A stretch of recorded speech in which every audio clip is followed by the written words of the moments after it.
Beers and Ball live stream. As always, I have to say that very slowly to make sure that I don't mix it up because it can be very confusing if I do mix it up. Da'Sean, how you doing, man? What's going on, brother?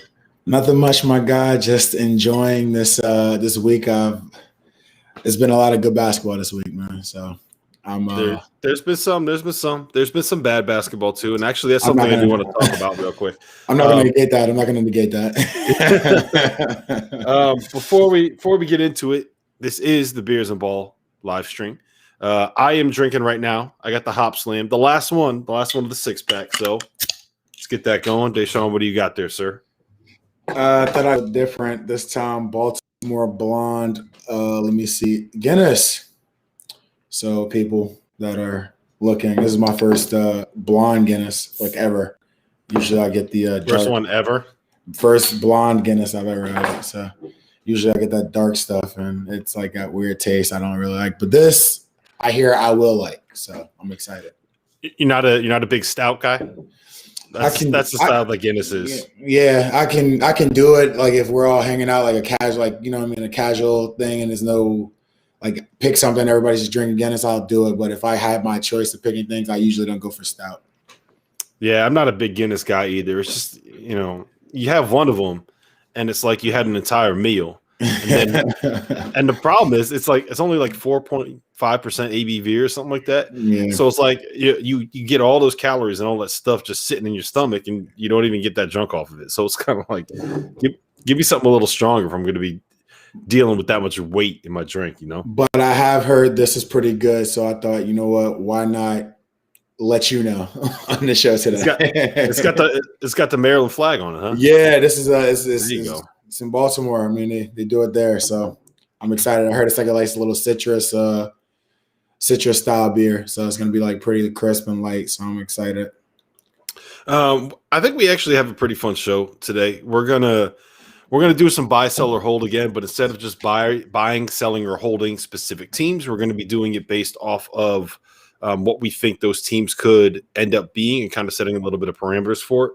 And then we're going to talk a little bit about some bubble teams and some are you in, or are you out kind of a thing. And we're going to open it up, though, with the Coach of the Year conversation that I want to get into because the Field of 68 Twitter account put out a poll on I guess it was Wednesday, and like it's just kind of gone crazy. Like it's still getting people quote tweeting it and yelling at us. It's still getting people hopping in the mentions and screaming about how like their favorite coach wasn't mentioned or got robbed or whatever. So I think there are a lot of options this year. Like normally, like there's one or two people that stand out and kind of set themselves apart from the pack, but I feel like that's not the case this season. I feel like there's a lot more people that are involved and different guys that are involved. So if you had to pick today, who would be your national coach of the year? If I had to pick today, I don't know. I have like numerous guys I kind of like this year just for different things. As you can tell, as you know already, I'm a big Illinois fan. I like what Underwood does with Illinois. I mean, obviously, I wish Illinois, the players, would play a little bit more consistent, but I like what Underwood does. I'm a big fan of Painter. Being able, I love how Coach Painter is able to play, well, the way he sets his teams up. Well, he'll keep a good, solid group of veterans, and then he'll bring in a good group of freshmen, and he'll play the freshmen a lot. You got a chance to see that today. And shout out to Robbie. They talked about his class a little bit earlier today during the game as well, Robbie Hummel. I like Coach Painter a lot. Coach Huggins, I mean, you guys were talking about Coach Huggins earlier. Just being able to reinvent himself every opportunity he gets and just take what he has. And it's not like he has terrible players when I say take what he has, but like he knows how to get the most out of the players he has and then turn something which most people will say, oh, it's a disaster into something, special. So Coach Huggins is always up there with me. And Mark Few's great, man. I mean, what do we say about Mark Few, bro? Like, Mark Few's awesome. I like your boy at Alabama, Coach Oates. I texted you earlier talking about Dockage going at Oates too. I was like, oh, that was shocking because I think Oates is a great coach. I love his system. I think his system is what basketball is looking like nowadays. And I mean, the fact that he's able to get these guys to buy into that system and play unselfishly. I mean, that's probably like I don't want to throw out John Beilein-esque, but more or less like the spacing, the emphasis on spacing and the unselfishness is close to. Yeah, I mean, Nate kind of got to the NBA style before anyone else did in college when it comes to like the Morey ball stuff. Like Beilein kind of got there with the spread ball screens and put the ball in your point guard's hands and surround him with shooters and just kind of let him rock. Like he did that with Trey Burke and he did it with Stauskas and that's kind of like he kind of got there before everyone else. And Nate Oates kind of got to the whole Morey ball theory before anyone else at the high major level and before anyone to the extent that he does it, where he says no mid-range jumpers. We want layups or we want threes, more or less. It's a crazy year in the Big Ten when like you named 3 Big Ten coaches that I think all deserve consideration, very much so. But like the top 2 guys that I would pick for Big Ten Coach of the Year are Chris Holtmann and Juwan Howard. So like that's how you know it's insane. Where it's like you mentioned Brad Underwood and Matt Painter for National Coach of the Year. They just absolutely deserve consideration. And then I wouldn't even have as top 2 in their conference Coach of the Year race. So that tells you all you need to know about what the season is. But honestly, I think that. So the thing that frustrates me about the Coach of the Year award, Da'Sean, and I'm sure you know all about this. It's the fact that it's like the overachiever, right? It's like who went out and did the best job with guys that weren't supposed to be as good as they ended up being. You know, it was like who ended up being the most surprising team in the country. But at some point, you also have to consider like when there's a certain level of expectation for you for your team. Even if you're the best team in the country, if you live up to or exceed that expectation, like you did a hell of a job. And I think the fact that Mark Few and Scott Drew are both sitting where they are with the schedules that they played and the records that they currently have, like they absolutely have to be there for National Coach of the Year considered. Like they're undefeated. We could end up having, like we very legitimately could end up having 2 undefeated teams playing for the national title on the last day of the NCAA tournament. Which is special. And that's awesome. Like the point of not messing up a good thing is actually hard. Like, you know what I mean? Like that should be accounted for. I mean, they have good teams, good players, great coaches. And we see that you see it a few times a year, sometimes more this year than others, but like where teams will fall and crumble at a certain point in time. These teams have done a good job of not doing that. So you can't put both their hands behind their backs and then punish them for having a good team and winning. Like and it's funny because like you never hear the best teams in the country like end up getting the Coach of the Year. Like how many times has John Calipari and Coach K won National Coach of the Year? You know, like once you reach a certain level of expectation, it's like, okay, Coach K won a national title. That's what he's supposed to do. John Calipari got to a Final Four. That's what he's supposed to do. When it ain't easy to do that. No, it's definitely not easy to get there, man. Yeah. So I don't know if I can necessarily make a call right now, but if I had to rank them, I would probably have Mark Few and Scott Drew as like maybe even as co-national coach of the year at this point. We'll see how the rest of the season plays out, but they're both up there. And then I think I'd have Holtmann and Juwan Howard 3rd and 4th. And 2 other guys that we haven't even mentioned yet, and we will get into later, are Darian DeVries from Drake and Porter Moser from Loyola Chicago. Like that, might end up being. That's a two-bid conference. What is it, Missouri Valley? Both of them might be. Both of them might be at larges, and like we're gonna get into this later, but they're playing a back-to-back at Drake this weekend. I like that with the smaller colleges are doing that a lot. They're getting their back-to-back games and like as the season will progress. I think it just worked out special because these guys they're got a chance to go to the tournament, both of them. So now it's gonna be a special weekend for both teams, man. I'm excited. It's gonna be some good ball. I'm actually really looking forward to that because I haven't had as much of a chance to watch them play this year as I normally get for some of the mids. So I'm fired up for that, man. But yeah, it's a good year for the coach of the year race. Yeah, I'm pulling for Hugs, of course. I mean, chances of getting to career win 900. I mean, what? And then if he finishes the season off with losing a McDonald's All-American, basically like the only McDonald's All-American on the team, and I definitely shocker, like you said, but I definitely have to put my vote in. Got to put your vote in. Yeah. Where do you stand? And I know what you're going to say here, but like, what do you think it'll mean to Hugs when he eventually does get voted into the Hall of Fame? Because it's going to happen. I hope it happens this year. I know it's going to happen at some point. Like, what do you think it's going to mean to him when he gets there? I'm sure. I mean, a lot. I mean, it would be like one of those that's about damn tough. But the guy's put in tremendous amount of work. Everywhere he's been, he's won. He's turned programs around before he's left. He's left them better in a sense better than what they were before he got there. I mean, I think granted, he left Cincinnati on I guess you would say like a bad term, but even then he left Mick Cronin with a really good team. And then with somewhat of an identity in the sense of those guys that they had there. Went to Kansas State, and then he leaves Kansas State after a year, and then Kansas State is like Frank Martin did a great job as well, but their identity was tough, gritty, defensive basketball team. Gets John Beeline, like my team basically, we're a bunch of jump shooters, and that following like next year until I graduated, we're a really good half court defensive team who could make jump shots, and we ended up going to a Sweet 16 and a Final Four.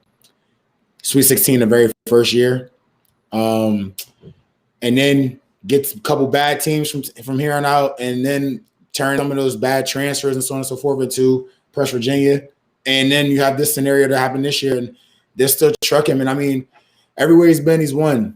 And he's gotten a coach of the year before what is it, Big 12 before? I want to say. I think he might be one of the coaches to get a coach of the year in each conference he's been in. I mean, he should have. He's awesome. Yeah, man. I think my favorite thing about Hugs, there's a lot of things that I love about him, but I think my favorite thing about Hugs is that he wears his credential like looped on his belt loop. Like and hanging down in front of him, like so everybody can see it. It's like you're Bob Huggins. You're 6'8". You are probably like one of the most recognized. He's how tall? What is he, like 6'5"? Maybe he's big. I give him 6'4". I give him 6'4". Maybe it's just his presence that makes him feel like he's 6'8". I can see that. Whatever it is, like he's a large human being, very recognizable human being. An enormous presence. Everybody knows who he is. Everybody, if you're at a college basketball game, you know who Bob Huggins is, and he still wears his credential in front of him. It's like that might be the most endearing thing about him is that he still does that. So humble at his core, man. That always makes me laugh. All right, let's get into this buy, sell, hold stuff. And I want to we're doing it a little bit differently this time. Instead of just buying or selling or holding teams, we're going to set some parameters on what it's going to actually be. It's easy to just kind of go through it than it is to sit here and explain it. So we'll start with this. Are you buying, are you selling, or are you holding on to Gonzaga as the national title favorite, Da'Sean? I am going to hold.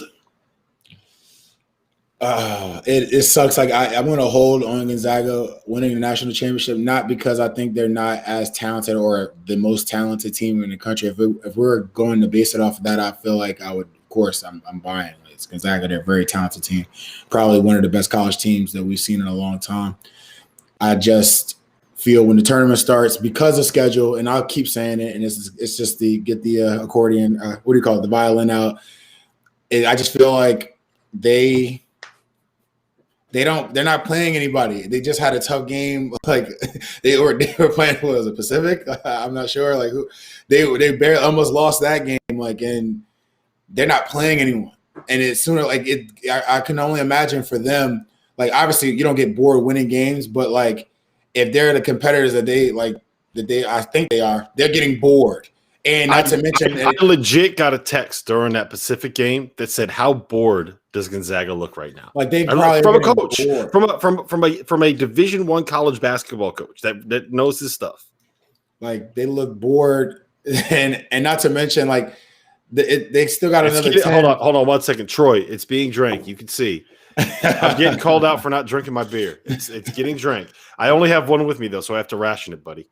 So they're not calling me out. I've already like sipped 20 sips already. But they're not playing anybody. They're obviously not engaged as they were early in the season when they're playing like all these teams from other conferences, these ranked teams, because they had a great non-conference schedule. Something I can't say about Baylor like early on. And like they're not going to play people for a while, and then they're going to get to the tournament, and then they're going to start playing people. Now, do I think they can just turn it on? Do they have the talent to do so? Yes, but we haven't. I don't know. I've seen them stay on while they were playing the non-conference schedule. Yeah, because they were playing good team after good team after good team. So you have to stay sharp and ready. While they're in conference, sleepwalking through games, I'd kind of be worried when they get ready to play a good team right out the gate. Will they be able to turn it on really quickly? Will they be able to get by that first game and then be able to take another good team or another I can see Baylor right now sharpening their sword against good teams in their conference. And it's not Gonzaga's fault. I mean, this is the conference they're in. The conference isn't like terrible, but it's not to Gonzaga standards in a sense. You know what I mean?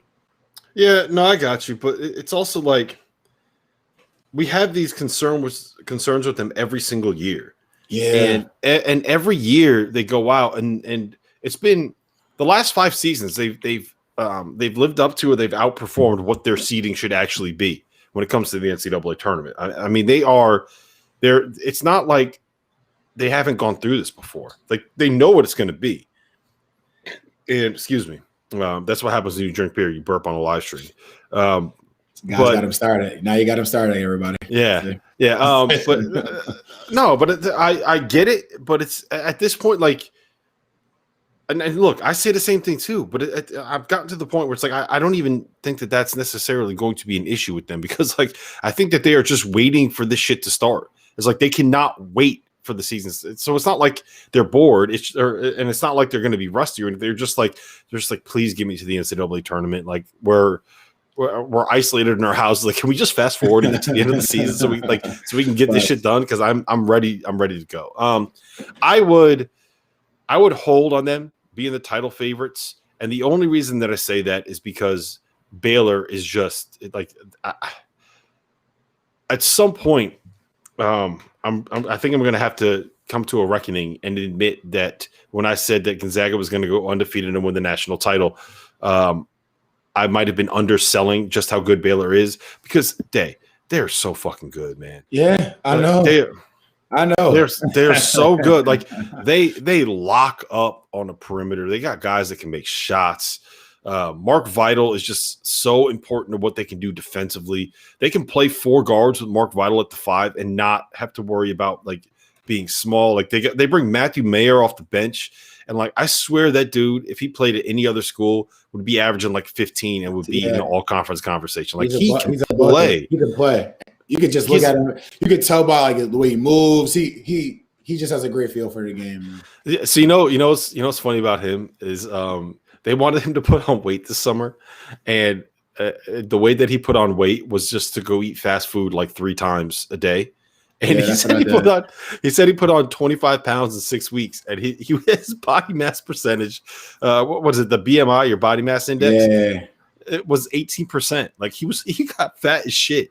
Yeah, I did the same thing in college. They're like, you need to get bigger. I was like, all right, cool. And they're like, no, I meant the weight room after I gained like 20 pounds. They're like, yeah, that's not what we're talking about. Then I was on a Stairmaster like every freaking day. Yeah, that's the worst, man. That is the absolute worst. But yeah, they're just so good, and so that the only reason why I would hold on them is because I think Baylor is legit. Which brings us to the next one: are you buying, selling, or holding on Baylor as the national title favorite? Because I'm buying on them. I'm buying for those reasons you just mentioned. Like that's why I'm buying on them because I can honestly just Jared Butler and Davion Mitchell and just the rest of the group, bro. Like it's just a great team. They're to me the best team, obviously, and to numerous people, obviously smarter than me, the best defensive team in the country. They're shooting the ball amazing from three. You have two guys that can, if you need, take over a game offensively. They have defenders like Mason. You have guys all over the floor that can defend, man, and lock up people from perimeter to the forwards and bigs. So I guess it's just too much versatility defensively, and also they can go small and still use that versatility offensively. They're just a very deep, well-rounded team, well-coached team, and it always helps that you have the Jared Butler. Yeah, so for me, the reason why I'm buying them as the title favorites is because they are elite defensively, right? Like they're better. Gonzaga is really good defensively, but look, Baylor is elite because they have elite defenders at like 3 different positions, and I think that raises the floor for what they can be because like they're the best 3-point shooting team in college basketball. They're leading the nation in 3-point shooting. They're also like top 5 in the country in offensive rebounding percentage and top 5 in the country in turnovers forced defensively. So they're maximizing their possessions. They're the best 3-point shooting team. They do the efficiency things that you need to be able to do better than anybody else. And they're so fucking good. They're so fucking good. So like I've gotten to the point where I think that they might actually be better than Baylor. All right, I got another one for you. Are you buying, selling, or holding Villanova as the 3rd best team in the country? I honestly can't hold on it. I can't sell it. I could buy that. I feel like they're solid enough of a team to do it. Like they're a solid enough of a team to be the 3rd best team. I was a little worried when they picked up that loss. Was it to St. John's? Was it? Mm-hmm. The thing about Villanova that worries me is, like, I know they're going to go in the offensive glass and they're going to work with JRE, and they have basically great perimeter play as far as like coming off the dribble, catch and shoot. They have great perimeter play. I worry about their interior defense a ton. Like Samuels is good, but I'm like even then like guys tend to like get numbers on them in the in the paint. Like bigs do pretty well against them. Like Georgetown, that it was just like even though they won that game, the bigs were doing whatever they wanted. They shot pretty poorly against St. John's. St. John's had a great game that game, and the bigs weren't really killing, but it was just an overall good game. I'm trying to think of another team. I can't remember the game before the Georgetown game, but like the bigs I worry about their interior defense. Like if they can stop some people in the paint, like when you go against a team like go against Drew Timmy's team, or if they go against, well, Baylor's not really murdering people in the paint, but like just a good, like a Michigan, like who they're going to go into the paint and try to get buckets with their bigs. That could do a little bit of damage to them. And then if they get, I mean, it just could do damage. I feel like it wouldn't be a good look for them. Yeah, I'm with you. I would be buying them heavy right now as the 3rd best team in the country, because I think that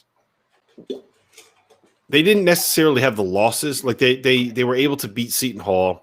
Yeah, twice, right? Yeah. They didn't. That's a good team. That's a good Seton Hall team, who I think started on the bubble. Yeah, so they were coming off of those their long COVID pause, and it didn't really like show up in terms of wins and losses until the St. John's game.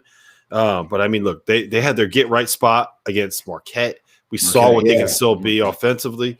I'm worried about their perimeter defense a little bit more than their interior defense, just because like guards have been able to get penetration against them. Like Colin Gillespie does a lot of very, very good things. Keeping quick, athletic guys in front of him is not necessarily one of those things that he does very, very well. So the reason I would buy on them as the 3rd best team, though, more than anything else, is because people have kind of forgotten about them. You know, they took the loss to St. John's, they had their pause, and nobody remembers that like back in October and November, we were all like, look, it's Gonzaga, it's Baylor, and it's Villanova. Yeah, especially after they beat Texas. My guy Joe M just stated. Yeah, Joe M. Big supporter there, Joe. You're right. Yeah, they did beat Texas at Texas. Yeah, at Texas. Well, they were like number 11 in the country or something. But I'll tell you what, man. Like Texas might be bad. Oh no, they haven't looked good in a while, and there's inconsistencies, man. It's a lot of it. Yeah, there might be reasons for that, and we can talk about that after the stream. But that's why I picked Villanova. I can say I can buy on Villanova because out of, like we talked about before, everybody after Gonzaga and Baylor, it's like a toss up. But in my eyes, Villanova is probably the most like in Michigan are like the most solid teams overall. Like as a group, there's not much like drop off with Villanova. Like I feel like they play consistent for the majority of the time they're playing together. Yeah. All right. So that brings me to the next one. Are you buying, selling, or holding on Michigan as the third best team in the country? And I bring that up because, to me, the most fascinating game of the weekend, other than like I'm really looking forward to Loyola and Drake, but the most fascinating game of the weekend is Michigan at Wisconsin because it's going to be the first time Michigan played coming off of their pause, and I really want to see what they're going to be. So, are you buying, selling, or holding on them as the third best team? I'm holding on them mainly because of the break. I mean, I want to see what they look like after the break. Before the break, I thought they were fine. I'm really big on Livers. I'm really big on Dickinson. Like they got a really good team. Just got to see how this looks after that break, man. It's not. I think it's only one team that's come back after the break and looked really good, and Villanova will probably be that team. And even then, they had a loss against St. John's. So I got to put a hold on them and see how it looks. Yeah, I don't think there's anything other than a hold that we can say. Like I actually thought so when I was reading Danker's thing talking about Bill Walton. Bill Walton, what does it say? Even pretending to talk about basketball? I don't know. I got it up.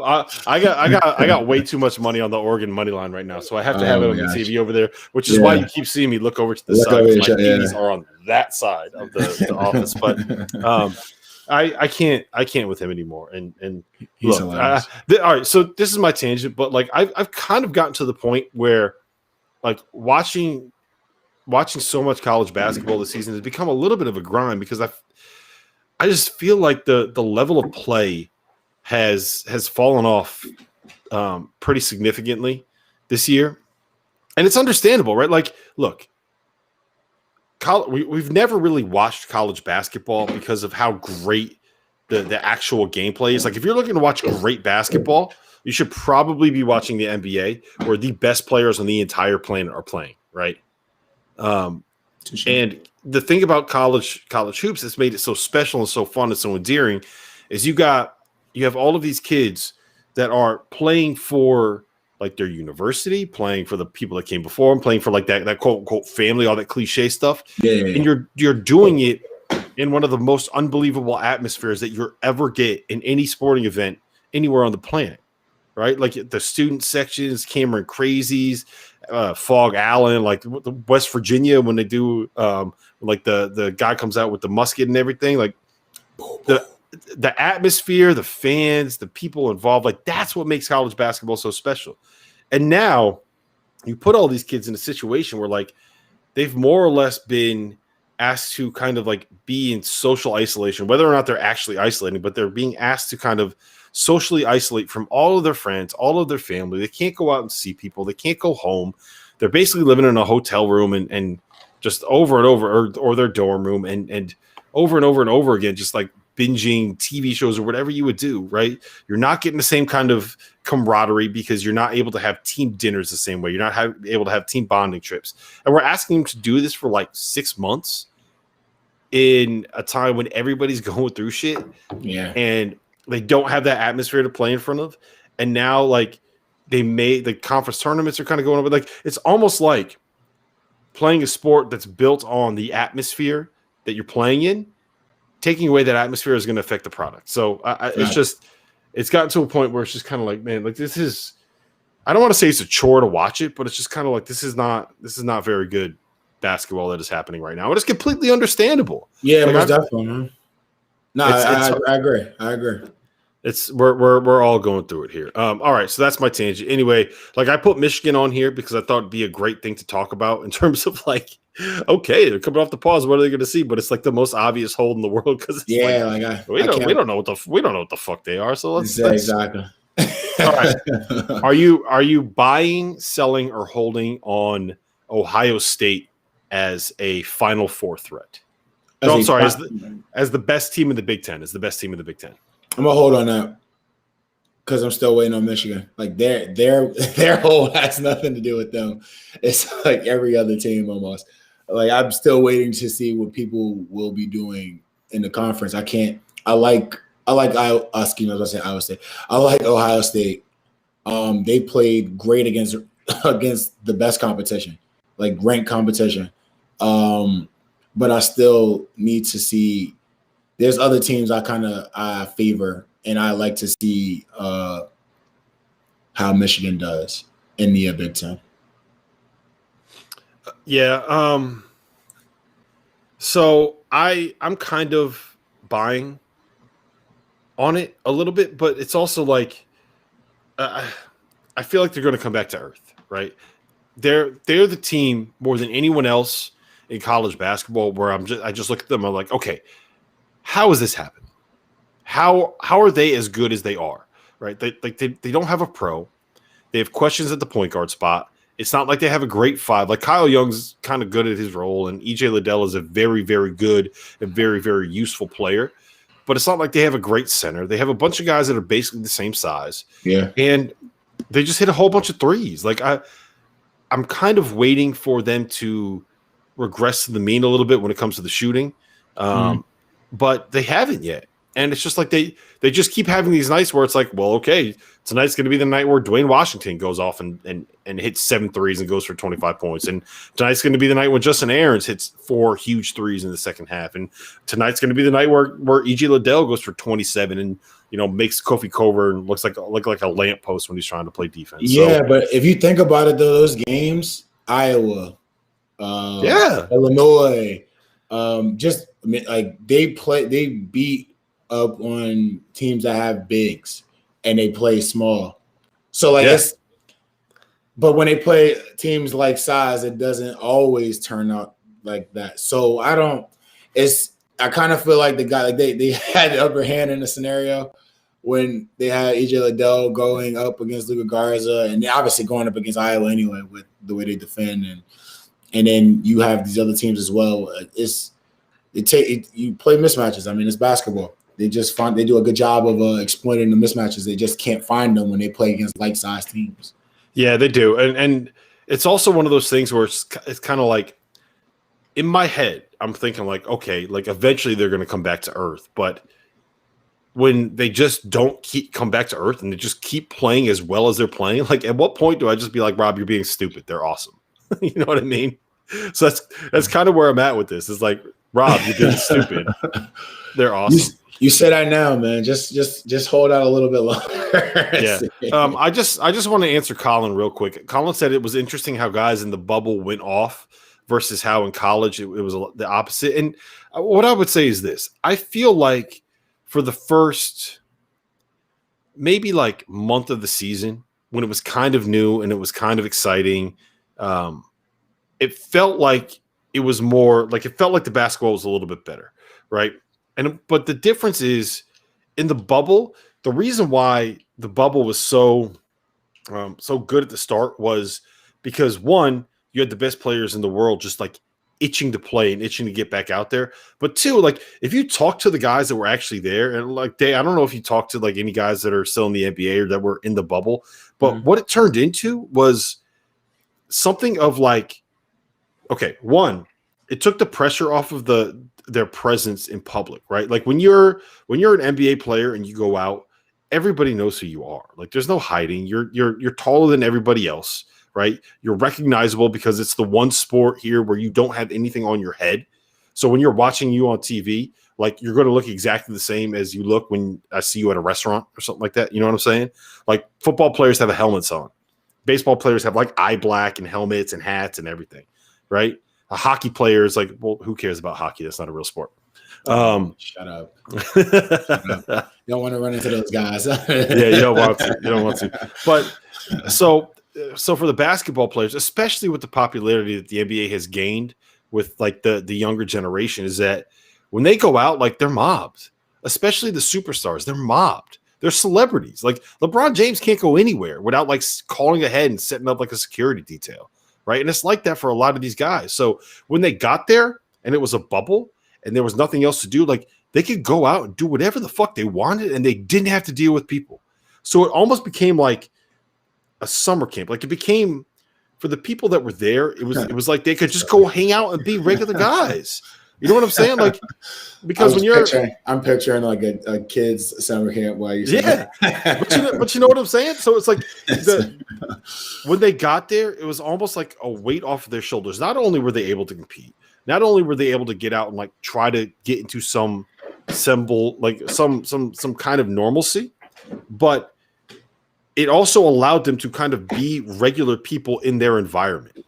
You know what I'm saying? Because they weren't celebrities. Like everybody there's an NBA player, right? Yeah. Even the last guy on an NBA bench is not necessarily going to be like in awe when he sees Paul George walk by. He's going to be like, yeah, that's the dude that I got to guard that motherfucker next week, right?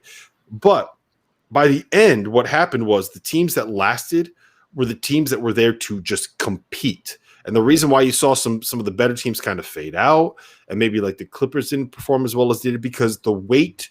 The mental weight that it took to be away from your family for that long and in isolation for that long and in the bubble for that long, like that's a lot to handle for anybody.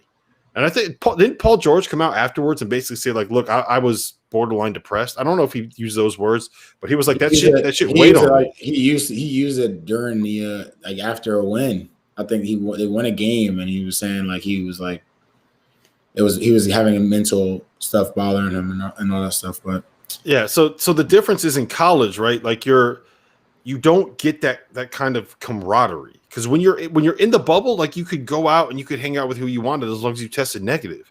When you're in college, like you go, you play, and you come back to your dorm room. So like the college kids are basically living the lives that we're living right now, but instead of working from home, they have to go to the gym and play and come back and do it all for free, because the only reason we're doing all of this is to make sure the NCAA gets that $900 paycheck at the end of the season. That's very different than sending them to a bubble where you're kind of able to get that weight of the public pressure that you have off of your back, and to just go compete and play ball. So it's too, to me, it's too. I get, Colin, I get what you're saying, but it's two very different situations that these kids are in. Does that make sense? No, trust me, I get it. I feel like it was just more of a scenario. Like I would definitely lean to what you were saying, but it was just basketball. Like at the end of the day, bro, just like you said, it gets rid of all the other unnecessary stuff, and the guys went out there and did what they knew how to do, which is play ball, and it was a little AAU vibe to it. But they just got a chance to just go out there and hoop without all the extras, man. And you saw who wanted to be there when it was championship time. Yeah, and that's kind of how you knew who wanted to hoop, but it's also exactly. and look, I look for the LeBron fans out there. I'm not saying that you need to put an asterisk on this title, because like why they played. I'm not saying that you need to put an asterisk on this title, but it was very clear that the people that were wired to go out and play ball and do nothing other than play ball and could handle the mental pressure that comes with what they were being put in. Those were the teams that made it as far. Like everybody on that Miami Heat team is tough as shit and wired a certain way. Like that's how they built their roster. They wanted a bunch of dudes that could deal with Jimmy Butler. And you know how fucking hard-headed you have to be able to deal with Jimmy Butler. Like you got to be wired a certain way. So it was not surprising to me that was the team that made it. And then on the other side, you got LeBron. Like LeBron. Look, there. I say this in the nicest way possible, but like there's something wrong with that dude to be as singularly wired to pursue one thing as he is, right? There's a certain level. The thing about difference, there's a lot of guys that have the physical gifts that LeBron did growing up, right? There's a lot of guys that have kind of some of those same, like someone like maybe a Renardo Sidney. Like there's players that are as big as him. And that are as athletic as him, right? Renardo Sidney. Renardo Sidney. the physical tools that LeBron has are not that unique, right? There's other people that are built the way that he is built with the same kind of God-given gifts, but it's the mindset. It's the I'm never going to lose. I'm never going to stop working. The same thing with Kawhi. Like Kawhi is just wired different. That dude will spend like 6 hours in the gym doing nothing but ball handling drills, doing nothing but making sure, okay, I got to be able to get this step back off of this crossover so I can get this shot, because one time when I did it, the shot got blocked. Kobe Bryant, like I'm sure you've heard plenty of stories about like just the crazy workouts that Kobe Bryant used to do. Yeah, man. Just The work ethic is different, man. The work ethic is different, man. And some of these guys I can't say they're built for it, but when they build up that type of work ethic, and you see like after you put in all that kind of work, what happens? Like you can literally almost do anything on the court. I mean, those guys keep going, and then there's other guys that are excited from everything else, like the walkthrough with the clothes and everything. Like they enjoy those things. Like those other guys enjoy they enjoy like just kicking somebody's ass and winning championships and winning games and competing. Like that's the stuff that they enjoy. So.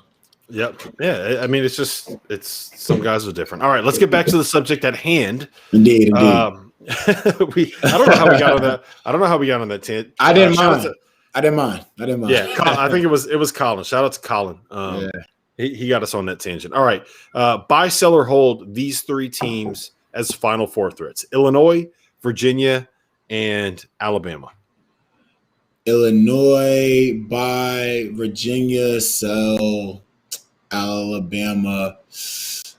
I might have to hold Alabama. I'm gonna hold on Alabama. I like Coach Oates, man, and I like Petty. I like their team. I just need them all to be healthy before the tournament starts. And if they're healthy by the time Big 12 tournament starts, like toward the end of this regular season, and you ask that question again, I'm buying. I'm putting my money down. I'm definitely buying, because them 5 out at any point in time, transition, pull up threes, but like I'm all in. So I would buy both Illinois and Alabama as Final Four threats. With Illinois, it's really just simple to me. Like there's such a high percentage of the time where they are going to have the two best players on the floor. Yes. Like how often is there going to be a player that's better than Ayo Dosunmu or Kofi Cockburn? There's not many teams that have a player better than those two guys. And if you have the two best players on the floor, more often than not, you're probably going to end up winning the game. So I would definitely buy on Illinois there. And I would buy on Alabama because we know what they can be offensively when they're making their shots. But they're also, I don't know how many people realize this, they're number 2 in the country in adjusted defensive efficiency on KenPom. They are, according to the numbers, a better defensive team than Baylor. At least they've been a better defensive team than Baylor so far this season. So if you can give me a team with that kind of ceiling, plus that kind of floor because of how good they are defensively, like I feel like not be in on them. I feel like they're a really solid defensive team, but what makes their team a little bit better is the fact that they can switch. They're all around the same. Like they're so versatile. Like, and you can have like Shackelford and these guys switch off and guard a 4-man and hold. Like they do a good job of that. Yeah, I also think that so much of it kind of depends on the health and the status of Herb Jones. Yeah, there's a couple other dudes on the team that need to be healthy as well. I feel like Jordan Bruner for sure. Like I feel like they just need if I see them before tournament, like before Big 12. I said Big 12. Excuse me, I said that shit last time. Seriously, the Bears are getting me. If they're healthy before the SEC, they're going to be. That's a team that'll be tougher for anybody to beat in the country. Like even like the wrong night, Baylor could run into in the tournament they run into them and not ready to go. Like they shoot the ball that well, and they defend pretty damn good. It could be a problem. Yep. I just want to answer 82 Atlantic real quick about Illinois losing at home to Maryland. There were a couple things that happened in that game. One, Maryland is a good matchup against Illinois because what you need to be able to do is pull Kofi Cockburn away from the basket. And Maryland basically has like 5 dudes that are the same size. Like they're a little bit like Ohio State light in the sense that they have 5 guys that can all make shots and play on the perimeter, and they play kind of this 5-out style and switch everything. They just don't have guys that are as good. as Ohio State's guys are. Mm. And two, they did this transition. thing. Yeah, well, what they did was they forced Io to his left every single time he touched the ball, and I believe that was the first time that he really saw a defense that did that. And they've been able to adjust to that a little bit, but it was more. I think that was a beneficial matchup where Mark Turgeon actually did like something really smart offensively, or defensively to kind of take away Io. So credit to Mark Turgeon. Like you won't hear me give credit to Mark Turgeon all that often. But I'm giving credit to Mark Turgeon in that one. So I think that was that had a lot to do with the matchup there. But I hear what you're saying. Trust me, I get what you're saying. But I just think that because of the amount of talent that they have, like that's a team that can get there, right? Like how many again in a year that's this weird where there's this many teams that just aren't very good. At some point, you just kind of say like, okay, they probably have the two best players most of the time. They can make a Final Four. I think it's that simple. For Virginia, look, Virginia fans are going to hate me for this, but they are as 3-point reliant as anybody in the country. And teams that have enough size at the point guard spot to take advantage of the Kihei mismatch are going to give them trouble. I think it's that simple. So, not to mention teams that play a little bit more physical. Yes. Yeah. Because Huff and Hauser have a tough time.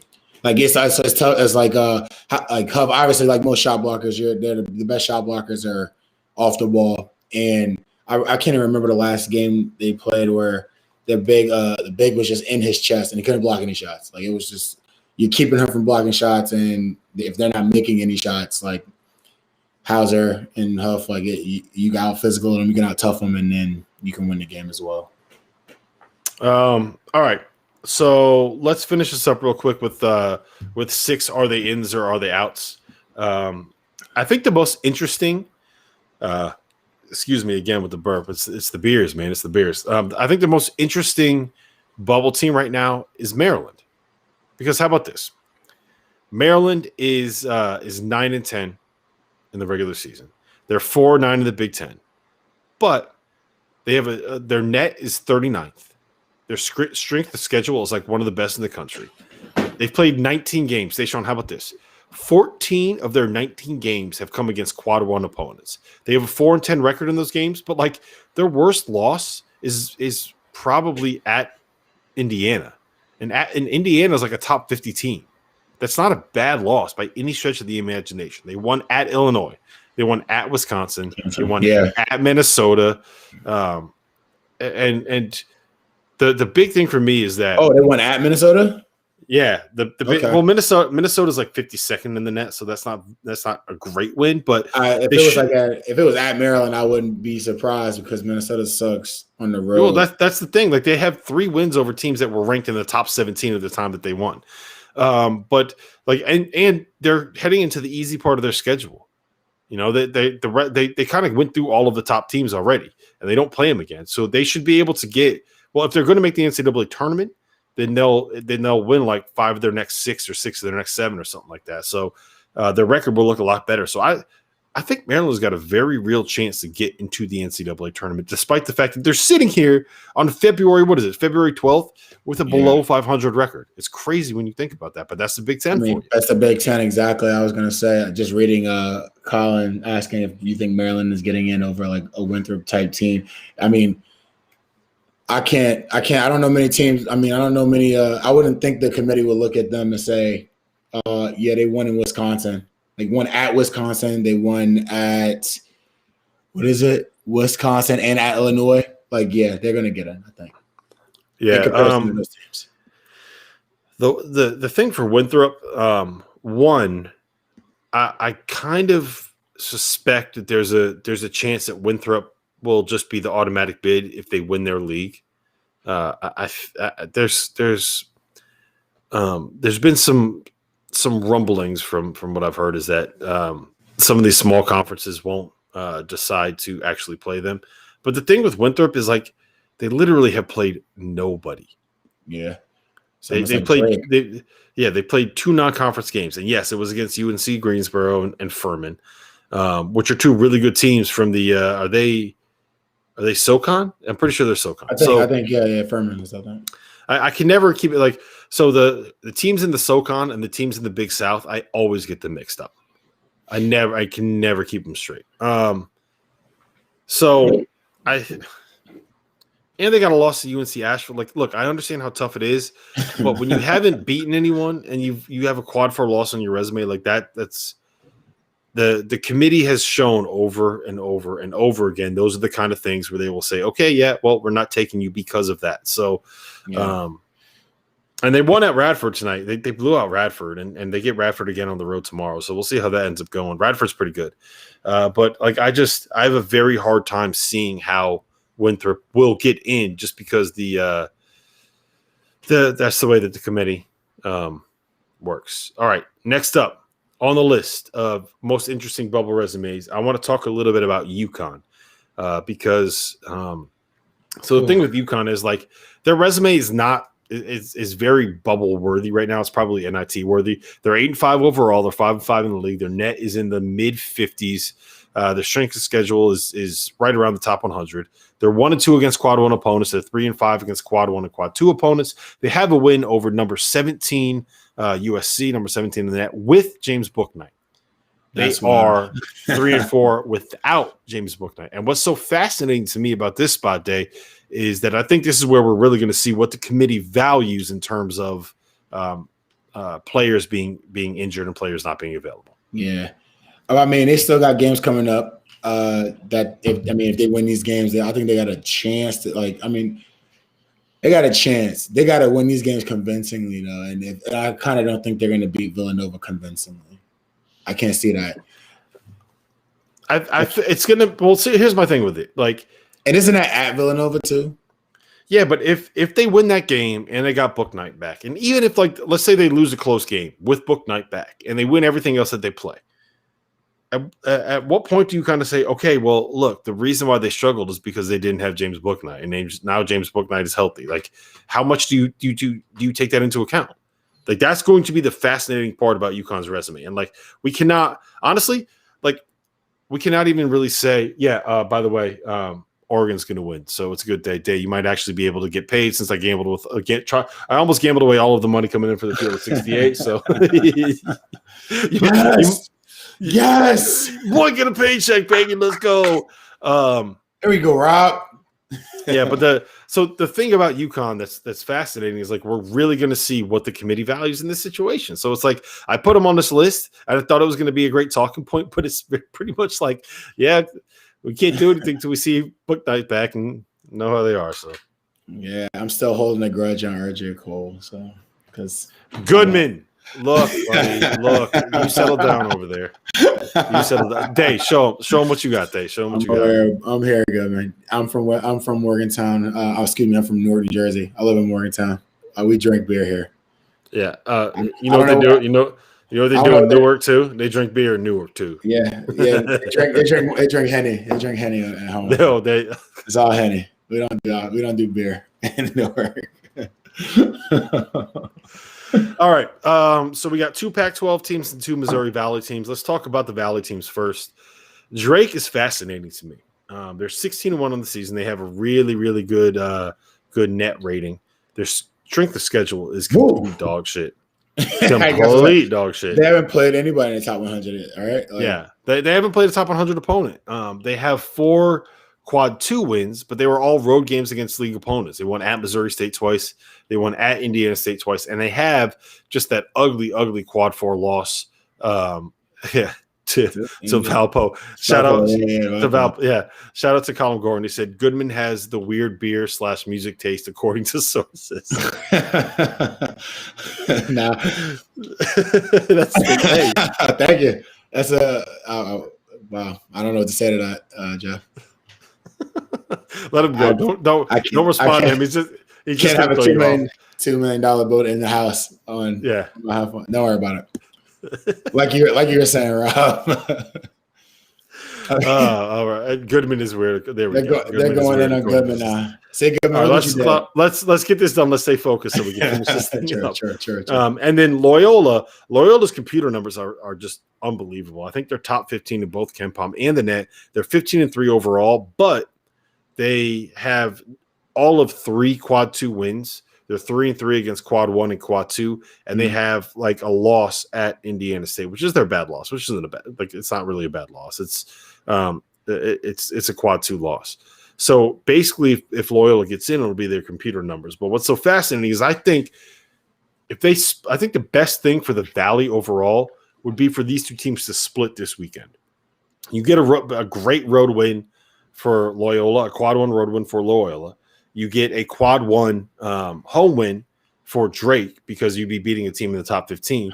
And all of a sudden, both of these teams would actually have a quad 1 win on their resume. And you could say, like, look, of course they're going to lose a game. They play each other twice. They split. So I think the best thing for the Valley would be a split this weekend between these two teams. Having this game at Drake is the best case scenario. A split is the best case scenario. And I think if they get a split and everybody else wins and they win all their other games and they play each other in the title game of the Missouri Valley Conference Tournament, both of these teams will get in the tournament. That's where I feel like that can definitely happen. I hate being a conspiracy theorist. I think that's definitely going to happen. I mean, it'd be too good for the conference to not happen. They have opportunity to get two teams in the conference into the tournament. The league commissioner's already gotten on the phone with the referee. Who can be bought? Who can be bought? The money that goes to the league would. Jeff Goodman's been on the phone texting with him like, these are the referees that can be bought. That's a joke. I want to make that clear. Goodman's getting ready to pop up right now. Yeah, here he comes. All right, the last two I want to talk about. Stanford, they're sitting here after a loss to Colorado tonight. They're 12-8 overall, 8-5 in the Pac-12. Their net is 58. They have a top 50 strength of schedule. They are 2-6 against quad 1 opponents. But they have a win over Alabama on a neutral floor. Alabama's a top 10 team. They also won at Arizona. Their bad losses, I'm doing air quotes here, are bad, are at Utah, at Arizona State. They really, really, really need to get that win against Colorado tonight. I think that Did you watch the game? I saw some of it. The problem with the 7 p.m. tips this year is like the second half just ends up being bath time at bedtime. So it's like, what am I supposed to do? I think that they have to get a win at USC on February 22nd to be able to get in. And then there's Oregon. Oregon improved to 11-4 overall. They're 6-3 in the Pac-12. Their net is going to probably bump up a little bit, but they're still in the low 50s. They are now 1-2 against quad 1 opponents. Their best win is Seton Hall on a neutral back in December. They have a pair of quad 3 losses, but this is the interesting one because both of those came. It was home to Wazoo and home to Oregon State. Both of those came like in the middle of all of their like the COVID shit that Oregon was dealing with. They played 5 games against quad 1 and quad 2. Well, 6 now because they won tonight. Yeah. And they're it's I don't know. I like Oregon. They got like 5 guys that average double figures. They got like a nice, well-balanced team. They're good. Team. I think they'll give a lot of teams trouble because they'll see the strength of schedule. They'll probably think they don't play anybody in a sense, and then Oregon will probably punch them in the mouth. So, like I said, that's the thing. Oregon is a team. I think Oregon's the best team in the Pac-12, and I'm expecting them to go on a little bit of a run here down the stretch of the season. But we'll see. Like if they win out or come anything close to it, they're probably going to the NCAA tournament, is my guess. I hope they do actually, because I love seeing balanced teams like that, bro. It's just like it's a lot of fun to like watch them, watch Creighton. Like you don't know who's going to be the guy that night, and it makes it tough on these like two player heavy teams. So, Colin said he's like, as long as you saw Keon's dunk, then we're good. Did you see that dunk? That was wow. Tennessee's back, baby. I've been saying it. Tennessee is back. I might have to like eat my words when the 2 freshmen are like the front guys offensively. Jaden had 30 the other night. That's what I said. Like I might have to just eat my words and just sit back and just enjoy the Tennessee show, bro. Like in the last 2 games, right? Mm-hmm. Jaden Springer and Keon Johnson combined are averaging 49 points. My sources, according to my sources, all right, according to Jeff Goodman's sources too, that's good. Hey, I The only thing I didn't like about it before was like I told you, I said it before. It's just like we couldn't. They didn't have a guy or guys that can like take the lead scoring. It looked like everybody was hesitant to like make a play when the shot clock was going down. If it wasn't like a wide open, like someone got lucky enough to get into the paint, touch the paint, and kick, like I would worry about them. But like seeing these two be the lead scorers for the team and then still having everybody else fulfill their roles, I like Tennessee.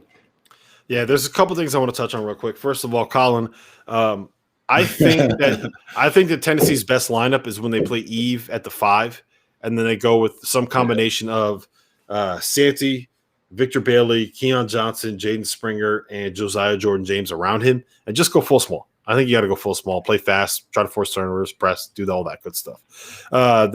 So 82 Atlantic asked, why has Zire Williams been such a disappointment at Stanford? It's very hard for me, and I should have mentioned this in the conversation about them in the bubble.